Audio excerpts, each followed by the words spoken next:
দাঁড়া বন্ধুরা, দেখুন চিংড়ি মাছগুলো আমি সব বেছে ধুয়ে নিয়ে চলে এসেছি।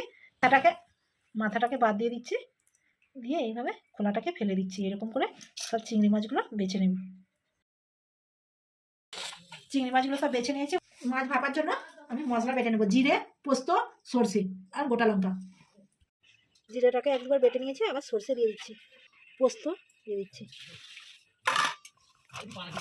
জিরেটা একসঙ্গে বেটে নিয়েছি, এবার তুলে নিচ্ছি। শুকনো লঙ্কা নিয়েছি, বেটে নিচ্ছি। বাটা সর্ষে পোস্ত বাটা দিয়ে দিচ্ছি। হলুদ গুঁড়ো 1 চা চামচ দিয়ে দিচ্ছি। গোটা লঙ্কা বাটা, তেল 3 চা চামচ দিয়ে দিচ্ছি। ভাতটা আগে থেকে তৈরি করে নিয়েছিলাম, ফ্যানটা ঝারিয়ে নিয়েছি। এবার ভাতের মধ্যে বসিয়ে দিচ্ছি। মাছ ভাপা হয়ে গেলে আপনাদেরকে দেখাচ্ছি।